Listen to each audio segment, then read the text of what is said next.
Okay, part 3. These are long videos, but these are all the nuts and bolts that I have gathered as a college supervisor for teaching through 4 different colleges, and especially my work at SUNY New Paltz, where a seminar could have ranged from 25 students to 60 students all across New York State. So that was for a lot of different needs from a lot of different schools, from rural to city to all over the place, to working with disadvantaged students to accelerated programs. So keep that in mind as we're talking, that I'm trying to share with you, and through this really great article, again, I'll say the title of it.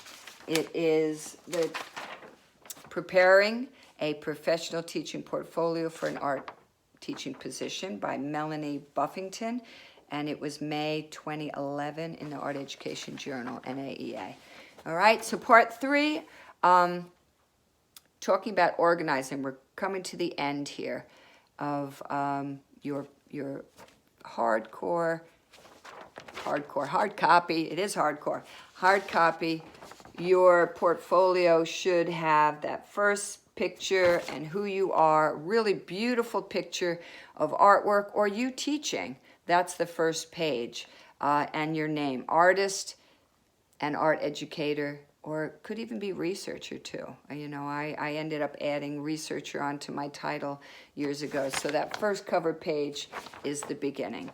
And in the next video, I'm going to go over the actual index and all the parts that are suggested, but just want to talk a little general overview about the general organization. So here, how should I organize the artifacts?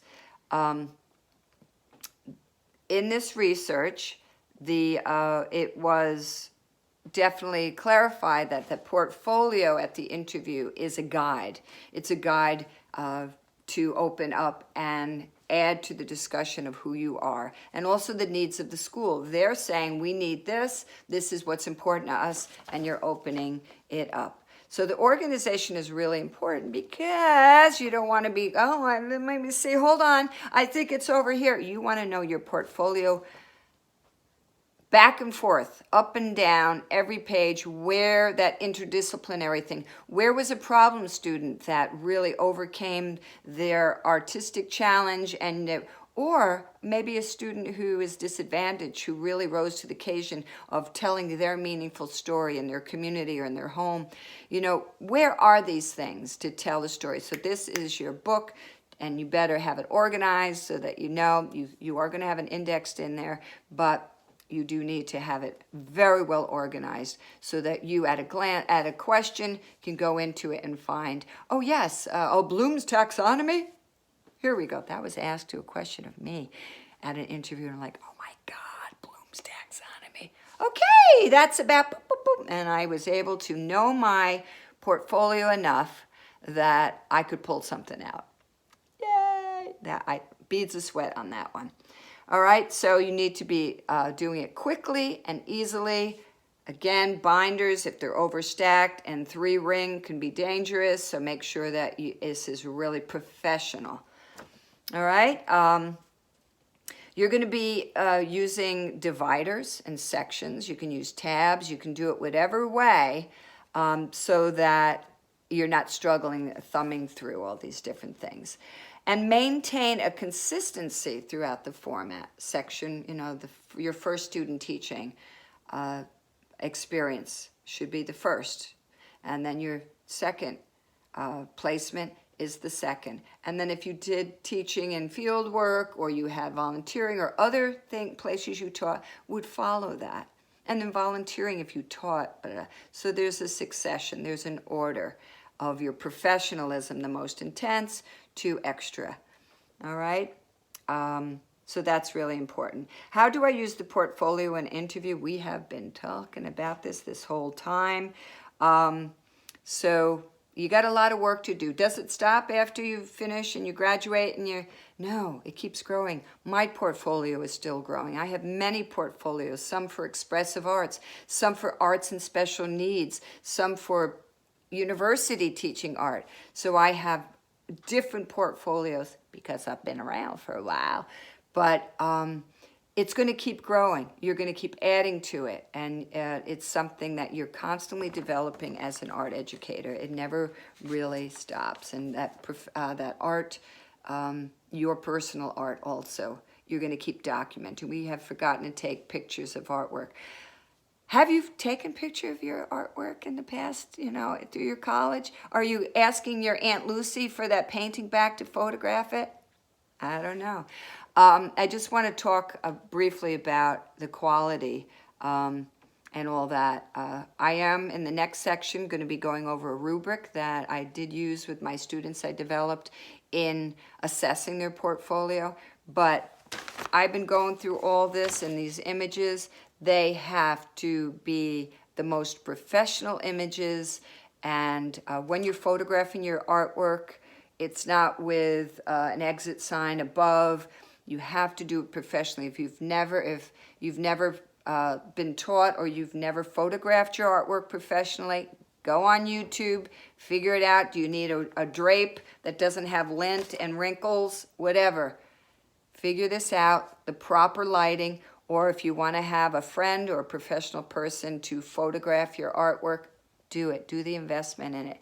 But it should never be haphazard, propped up on a table with, a dirty counter or whatever. It has to be, you can crop.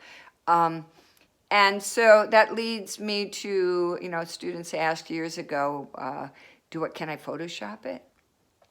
Well, I wouldn't be Photoshopping the work to change it, to enhance it and better it, but I would crop out anything to have it solo, and then you would put it in, sync it into Word, or I use PowerPoint to print out, or whatever graphic programs that you can use. Or it can be a beautiful, just a clear photo that you've used with a real camera, or iPhone works really well with editing, so you can do all that, okay?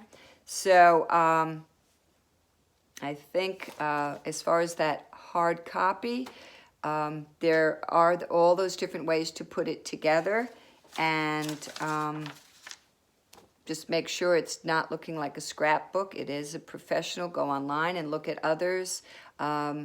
But make sure it says that you're a teacher and an artist, and that you can teach. It needs to, at the end, tell the story that you can really teach. All right, electronic portfolios. So this was 10 years ago, this article. We are so much more developed. Is that hard copy important still? Damn tootin'. You need your hard copy portfolio, but we are, 10 years ago, it was that we had students doing a small leave behind of printing out on one of those small book, print out a book for cheap, and made 10 for their favorite interviews, and left behind a little book of some of the artwork. You can also create a web page, do a blogspot, free, blogspot.com, put it in your emails, send your portfolio, your web page of who you would be as a teacher. You make up your classroom. This is who you are. This is some work that I've done at the elementary, and you tell the story with the tabs.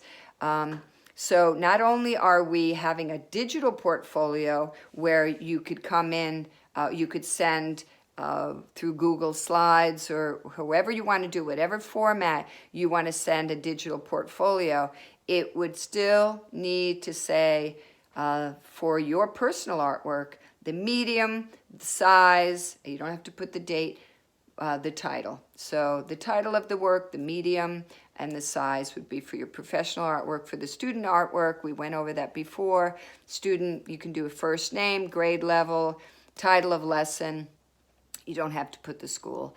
But if you're sending me 30 images, I want to know which ones are the students. I want to know, what the lesson is, and I want to know, about the artwork, if that was yours. So everything gets labeled. You wouldn't want to be sending just images. All right. So that's the digital portfolio. But we are in the day and age of all these free websites that you can put something together and you send that link. But the hard copy is still king, queen, empress, whatever you want to call it, okay? So not scrapbooky, very professional, handed to a couple people.